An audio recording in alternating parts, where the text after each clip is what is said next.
The views, thoughts, and opinions expressed during this or any broadcast belong solely to our guests or our hosts. These broadcasts do not represent or reflect the views of their employers, sponsors, or affiliated organizations.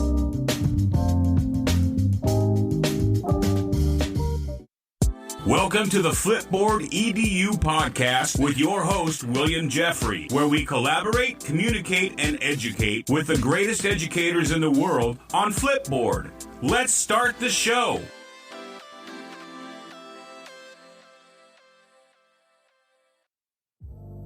Welcome back, Flipboard fam. This is your favorite coach, Coach Jeffrey. And according to a recent study, teachers have used videos for their own professional development this past year. What does improvement look like for teachers during COVID-19? This is a question that Mr. Jim Thompson has been vigorously researching for the last 12 years.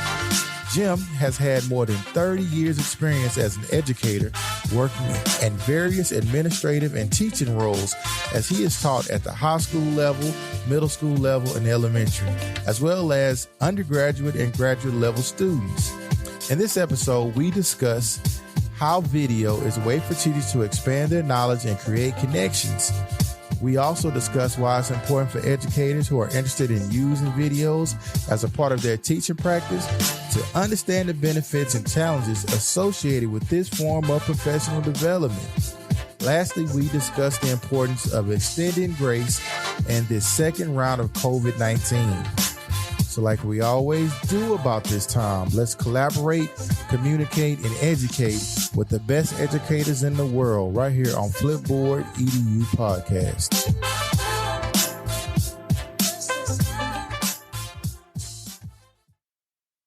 Welcome back, Flipboard fam. This is your favorite coach, Coach Jeffrey, and I have another amazing guest with me tonight, Mr. Jim Thompson. Welcome to the show. Thank you so much, William. I really appreciate your invitation, your affirmation of helping children, and your hospitality on this Sunday evening. Thank you so much. Hey, man, I really appreciate you being here. As I said, off camera, tell our listening audience a little bit about you. First of all, I'm a grandpa. My blessing is our grandson, James Joseph, and he is indeed our blessing. I've spent my entire life in education.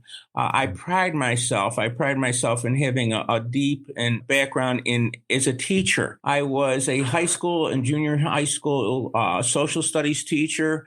Then I became a middle school social studies and reading teacher, and then a self-contained elementary teacher. Wonderful journeys, learned so much about children, had some wonderful mentors. Then I was an elementary principal for 20 years outside of Rochester, New York, and I was blessed with a great staff and wonderful children. In 93, because I had a lot of people working hard, making me look good, I was named New York State Elementary Principal of the Year. And then the following year, again, because people working hard to make me look good, I was the National Distinguished Principal from New York State. I just love being a principal, and the last three letters, PAL, because I think that's what we are to children. I taught 15 years of college, mostly teaching people how to be administrators and teachers. And for the last 12 years, I've been working in the area of video instructional coaching and trying to zero in on this question: what does improvement look like partnering with teachers? It's a wide expanse, and I'll be 72 years old in a month or so, and I'm still going strong. I'll still be coaching a lot of teachers and mentoring administrators this year, and it is my love. So thank you for the question. Hey, no problem. Hey, we really need all of that. I think, like I told you before, I think I may have read your book. Let's tell our audience the title of the book that you wrote. Thanks so much. It's called A Quick Guide to Video Coaching. It is on Amazon. It is, I co-authored with my colleague, Dr. Casey Kozorek, who is the superintendent of Hilton Central Schools outside of Rochester. We're thrilled to go on Amazon, A Quick Guide to Video Coaching. It is the highest rated book on all of Amazon on video coaching, and we're thrilled with it. And it kind of tells our story. It tells our story, inviting teachers to reflect with video, reflect on their practice with video, and then partner, not be forced to be with, but partner with a coach in a confidential, non-evaluative journey. Excellent. I totally believe in all of that. So You wrote an article that caught my attention, and this is why I invited you on the show. And the title of the article was Grace and Support Through Instructional Coaching. And I want to ask you, why is that important right now? I appreciate the invitation. In church this morning, we sang Amazing Grace. We had a baptism.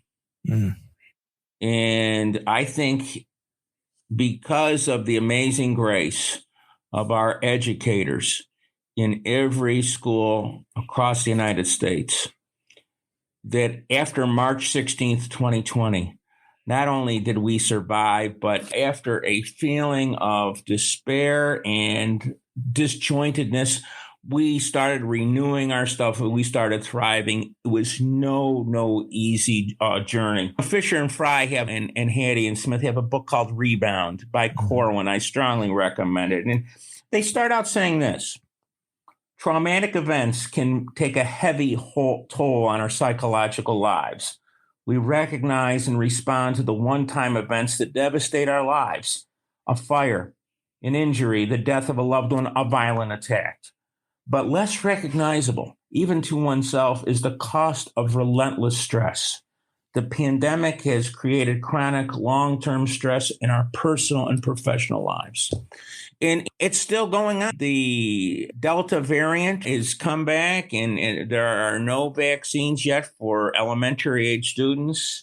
There are, in many school districts across the country, there are battles going on whether to wear masks or not. I think we need to take Jim Knight's, he's an idol, Jim Knight. And he said, first off, and most importantly, I think people need to get through this time.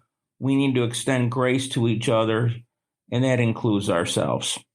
And I think this is what we need to take a pause for and extend grace to ourselves and to each other. I think now more than ever, I think we try to do that every school year. I was an elementary principal for 20 years, and you try to do that every year, but now more especially. Mm-hmm. Yes. Paying attention to that specifically, my superintendent, that was our theme for our convocation. So in Texas, we get all of the teachers and school staff and everybody together, and they have this thing called convocation. For those of you who are listening who may not know what that is, they all come together, and the superintendent gives his State of the Union or State of Schools speech. And so our theme this year was grace. And he invited an Elvis impersonator, and we sung Amazing Grace. So as you would say, we did it Elvis style, believe it or not. Yeah. Your article just really caught my eye. What can administrators do to facilitate a culture where teachers feel comfortable in growing their skills? Great question. I think take some time with themselves, with their staff, to listen, to say, how are you doing? How is your family doing? How can I help you in any way possible to help kids? And I don't want to be flippant in this next remark, Wayne, but I really believe it. It connects with me. I love the movie Jerry Maguire. Mm-hmm. And Jerry Maguire says, help me help you. Mm-hmm. Help me help you. And I think administrators, the word principal came from the word principal teacher. And I think in that role of a teacher or partnership now more than ever, and really asking staff, asking children, asking parents, the various constituencies, how are you doing in listening? And how can I really help you? And I think being a lot more, and I always try to do it as a principal. I think you do this as an assistant principal, but being really intentional about it this year. There's a Navy SEAL slogan, William. Slow is smooth and smooth is fast.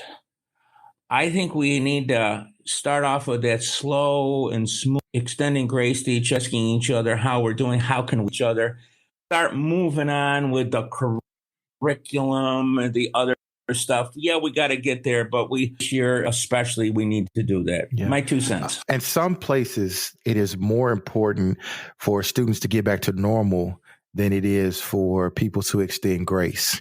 And so some people are rushing to get back to normal. How do you feel about getting back to normal before we apply? I don't think it's going to work.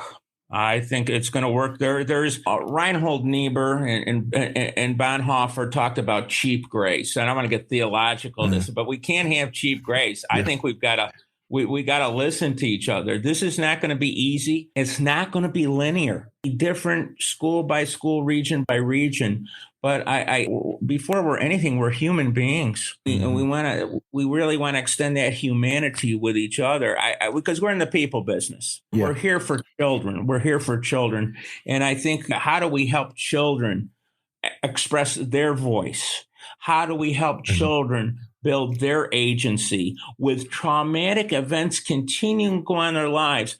The elementary kids, nobody's vaccinated. They just take a look at the news today, and it is unsettling on a good day. So I think Alvin Toffler wrote a book called Future Shock many years ago, William, and he said that the family is a giant shock absorber. I bet you agree with this. I think school is a family. School is a family. And the shocks that we're helping to absorb are unlike any we've ever seen in our lifetime. But that doesn't mean we shy away from them, but we partner together. We join in grace to each other so we can work these out to the best that we can for each other and mostly for children. Exactly. I agree with that. So how can teachers use video to support a culture of growth? I love the question, William. I love the question. Jim Knight has got 5 simple truths, William. And the first one is we don't know what it looks like when we do what we do. We don't know what it looks like. We just don't. And I'm going to suggest that this is real easy, William. This is really all you need to do is take this out, take your phone out, and video 8 minutes of yourself. Video 8 minutes. You don't have to show it to anybody. You don't have, it's called a selfie. It's part of our coaching 100 piece. And you just look at it and you reflect on it. And I'll bet you find at least one goal that you'd like to work on that would make an impact with kids. Now, if you don't want to do anything more other than you're trying to work on it, fine. But then I encourage you to work with a trusted colleague or maybe a coach, and you say, hey, I've looked at a video of myself and here's a goal that I want to work on. Can you help me? Are there strategies, mindsets that would help me get there? And then have this conversation. Whoa, right now, I think it's maybe a 5 out of 10. And what would it look like if it were a 10? And most importantly, William, with this goal, what would the students be doing differently if it were a 10? You don't need to bring in people from Topeka, Kansas as PD. You can do this right there. I have a favorite term in our coaching workshops. The answer is in the room. Building. Yes. It's in the room. Yes. We just have got to allow people time and opportunity to do that. Am I right? Yes, you are 100% right. Yeah, I love that. I love that. And so I think an old principal of mine stole your quote because he used to say that all the time. That's exactly what you just said. So how would we introduce this to a staff using videos to improve teaching and learning during the pandemic when we're supposed to be extending grace? There's improvement that has to happen. How do we go about rolling that? I'll tell you, William, I think most people have already done it. As I talk about in the article, I think if there is some silver linings to what has happened in the last 14, 15 months with distance learning online, many teachers have already started using video. Maybe they've never used it before, but all of a sudden now they've got on Zoom and Flipgrid and this and that and Pear Deck and whatever. And all of a sudden, wow, I've got to make videos. I've got to show videos. I've got to take this idea of a video and then transfer it to my instruction. And then lo and behold, and I'm just going to speak to Zoom because I don't know a lot of these other ones, but Zoom is an exemplar. Mm-hmm. You can easily record yourself on Zoom. Mm-hmm. You don't have to share that with anybody. I know a lot of our coaches just have recorded themselves on Zoom, used it for reflection, sometimes shared it with somebody else. I think over the last 14, 15 months, many people have already started with video, and so they're not scared about it. So they're not scared. So I think the skids are greased. My definition of luck, William, is when preparation meets opportunity.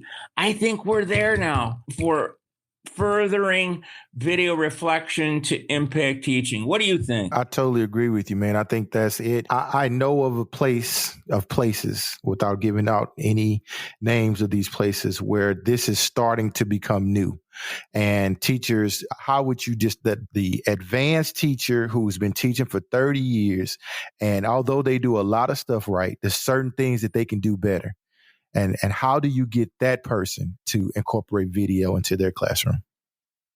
Well, this is a great question. There's not an easy answer. One thing I wouldn't do is, hey, Joe, I know you've been teaching 28 years. I'm a video coach. Wouldn't you just love to do a video? How does that sound to you? I wouldn't do that. I just wouldn't do that. I think we need to establish relationships with people. I would maybe start with some folks that I knew a little bit, and maybe start off with buying them a cup of coffee or an adult beverage. And you start looking, say, then they're going to say, okay, you bought me a beer, you bought me coffee. What do you want? What do you want? What do you want? And they're laughing. I said, what do you ask? I says, I'll tell you what. Would you be willing to take out your phone and just video 8 minutes, I'm only 8 minutes of any of your instruction, and you don't show it to anybody. All you do is look at it. And when you look at it, can you identify a goal you'd like to work on? And that's all. Now, if you come back and share that goal with me, and maybe you want to talk a little bit, I'll buy you another cup of coffee. If you don't, God love you. But I said, and I think it's got to be easy. And they might say, I don't want to do it now. But maybe a couple months later, you buy them another cup of coffee. And they say, I'll do one. I'll do 1 8-minute challenge. We call it the 8-minute challenge. We'll do one. That's it. And people start seeing the power of video reflection versus the professional development they've had, which is really never gets to the coaching piece. It's just a lot of theory. Mm-hmm. And all of a sudden they say, this is pretty powerful. This can really help me. Yeah. Just a quick story of this, why I'm interested in video coaching. I worked in a school in Houston, Texas, that was considered by the Houston Chronicle a dropout factory. We were on the front page of the Houston Chronicle labeled dropout factory. And the teachers in the school, we had a new principal who had came in, and I think we had 35% graduation rate. But there was a teacher there who, his name was Dave Wakefield, and Dave Wakefield would video his classes. Okay. And then Dave said, as we improved and Dave led that charge of just videoing and getting getting better. Now he's the CEO of SIBME. He started SIBME from there. Yeah. So I worked with Dave, and I saw how kids would brag about his teaching when they would come to my class and I couldn't teach. And he was just one of the many great faculty there who really could teach kids. And of course, we ended up getting really good at the high school. And 2 years later, we had a 89% graduation rate in a very low socioeconomic neighborhood. Wow. But yeah, those transformations. And I'm a believer in video because I saw it work. Yes. Bravo. Yeah, I just threw my story in there. I took over the interview. I love it. It's right. It is transformational. It's responding to the question, what does improvement look like? I'll tell you what it doesn't look like. I wrote an article for this think tank in Minnesota, Third Eye Education, great people. And I said, and I was a principal for 20 years. I was the New York State Elementary Principal of the Year, and I was the National Distinguished Principal from New York. Mm-hmm. I continued to mentor a lot of principals. I taught principals at the graduate level in their ed admin, and I revere the principalship. But you go to John Hattie's research, and I'm going to tell you 3 things that I think is something ain't right. Mm-hmm. I love John Hattie's research. I love John Hattie. That's my dude. And here's 3 things that what we're doing right now to respond to what does improvement look like. And for each one, I say something ain't right. Number 1, let's bring in a high-priced speaker at the beginning of the year. Let's bring in that speaker at the beginning of the year, maybe about $11,000. We're going to fly him in from Maui or her from Maui. And I'll tell you that you spend a lot of money. Go to Hattie on his Learning Drivers. Where in Hattie's research is there where you bring in a high-priced speaker at the beginning of the year with no follow-up? a driver of learning. Number two, and this is going to hurt because I was a principal, traditional principal evaluation. Where in Hattie's model does traditional principal evaluation impact learning? It doesn't. And then last but not least, and this has been going on for the last 30, 40, 50 years, is unfortunately professional development activity initiative followed by professional development activity initiative followed by another one with no follow-up coaching. Yeah. No follow-up coaching. And let's do this every year. Let's cut and paste every year. And that's why I think I don't have a complete answer for how do you respond to the question, what does improvement look like? But I know that coaching, instructional coaching, trained instructional coaching with support in a clearly established role, partnering with teachers can be transformational. You use the word transformational, and it is. Yes, highly effective. And that is one of the pet peeves why certain teachers don't trust the initiatives that we bring in with video, especially those experienced teachers, is because they've seen it come every new thing that came along and there's no follow up behind it. So that could be one of the reasons why video is not taking off in some places. I think they have to know that this is a journey. This isn't just the soup of the day. So you got to hang in there with it. I've been doing this for about 12 years, and usually I work with districts on an average of 4 or 5 years because it takes time to go from the beginning through the culture to develop trust and for people to see the power of this. And then they say, okay, Jim, we want to take this over on ourselves. Now we got it rolling. And so it's not just this one-time event, because we've had way too many of those, and people do get frustrated, and they don't impact learning. Yeah. Yeah, that's very deep. I appreciate you saying that. I'm definitely going to share this with my superintendent because this is a very passionate thing for him. And our school district is incorporating video now. I really appreciate your insight. Where can our listeners find you on social media? I'm on Twitter. That's where on School Guy, SCHOLGUI, School Guy on Twitter. Mm-hmm. And if you want to know about me, that's probably my mindset, my passion, where I am with helping teachers help kids. I think that's the best place. So I'm also on Facebook. There's a lot of Jim Thompsons. You got to find the guy who it was 2016. I ran my one and only half marathon. You'll see me there, and a picture of my grandson. But yeah, Twitter is big. I really believe in Twitter. I think there are so many fabulous communities on there and great sharing. It's how we met, William. Yeah, right? That's exactly how we met. Yeah, that's exactly how we met. But the theme for this podcast is collaborate, communicate, and educate with the best educators in the world. And I was lucky to find you, sir. And I would have never found you if it wasn't for Twitter. The pleasure is mine. And this is powerful. We were talking with Sydney, Dr. Kazorik, Casey Kazorik, and I we did a workshop for Sydney in May, and with that, I think they're going to invite us back in December again. And we're usually doing 2 or 3 workshops like that a year.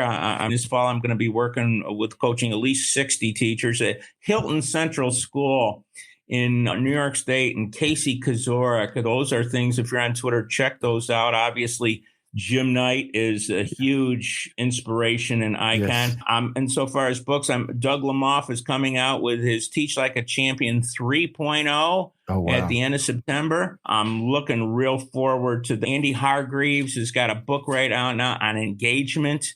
I think if you're going to start coaching with something, this is personal. It doesn't just have to be. If you're going to start with coaching a piece here, I believe it's engagement. Yes. And Jim Knight has really helped me out. Because prior to about 4 or 5 years ago, William, if you asked me what engagement was, I'd say it's just classroom management. That's it. Well, wait a minute. I need to open my horizons. And Knight talks about there's behavioral engagement, there's cognitive engagement, and then there's social emotional engagement. And that's what I'm talking about, this piece of grace, this piece of grace. I want to worry about cognitive and behavioral. Yeah, but boy, I've got to give students some voice. I got to listen to our kids this year. How are you doing? How can we help you? In every couple of, maybe at least once a week, we're going to stop the presses here, folks. We're going to stop the presses. Every week I'm going to ask you as your teacher and your advocate, how are you doing? And how am I doing? How am I doing? And we're going to listen to each other because we should do this anytime, but these are tough times. And we want to be together with this, pulling in the same direction. What do you think, Wayne? Man, I love that. That is exactly what we need. I'm reflecting now as you're talking as a leader because I need to do better at that, to go in and check on my teachers. Just simply, I need to do it daily because it's stressful. It's stressful. And I'm just thinking about the stuff that they are doing. Our students have been out for about 17 months, and we have students there are students at my high school who are juniors who have never stepped foot on campus. Oh.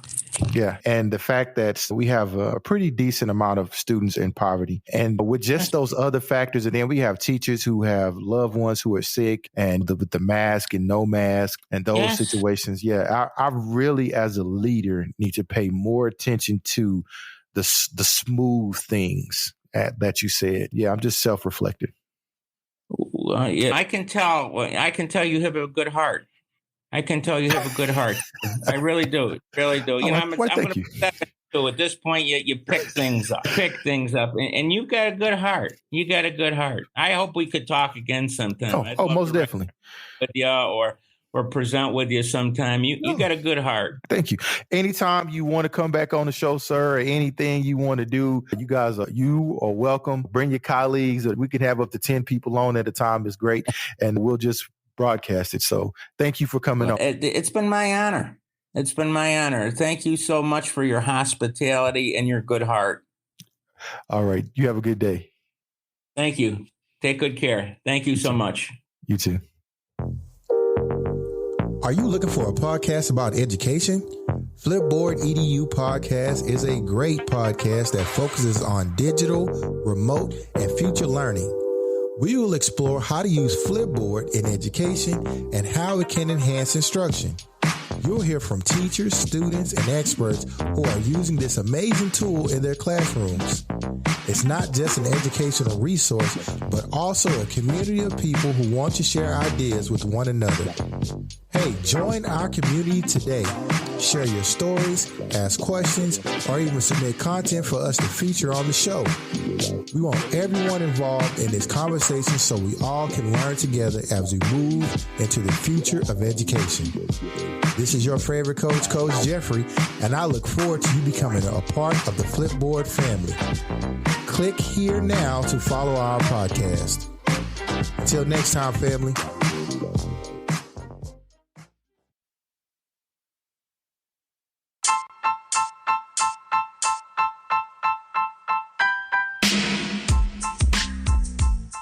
With so much content wheezing around out there, there's only one storytelling platform that helps you keep calm and stay informed and inspired: Flipboard.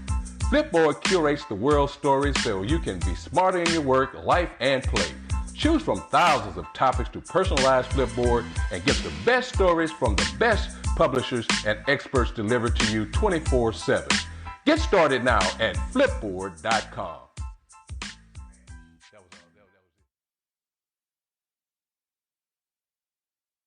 It's time for Flip Tips, and today's Flip Tip is brought to you by my homegirl, Terry Porter, and her blog on medium.com entitled Your Flipboard Magazine Cover is a Front Door.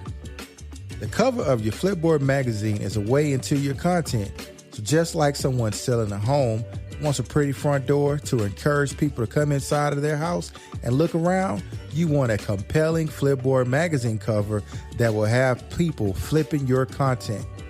The cover is a focal point of your magazine, and just like the first 5 minutes of a good lesson, an engaging Flipboard magazine cover is your hook. You can read more about Terry's article on her blog on medium.com and flip also into our Flipboard EDU podcast magazine. Thanks, Terry. Flipboard fam, thanks for sticking with me on this episode. I want to thank Mr. Jim Thompson for coming on our show and discussing video coaching with grace. Do you have any insights that you want to share with us? You can leave us a voicemail. So go over to the flipedupodcast.com and click on the red microphone. We'll play your thoughts on air. so don't be shy. Leave a shout out and a congratulations, or tell us how you're using Flipboard with your students or in your classroom or even at your school. You can read more about this episode and other great educators on the Educators blog on Flipboard.com. I want to give another huge shout out to Aileen Laylor and Crystal Vanderboom for the editorials on the Flip EDU Educators blog. Remember to subscribe to our Flipboard EDU magazine on Flipboard.com. Please subscribe and share to our podcast with a colleague or educator. Our podcast is available globally and everywhere you listen to podcasts for free. So until next time, family,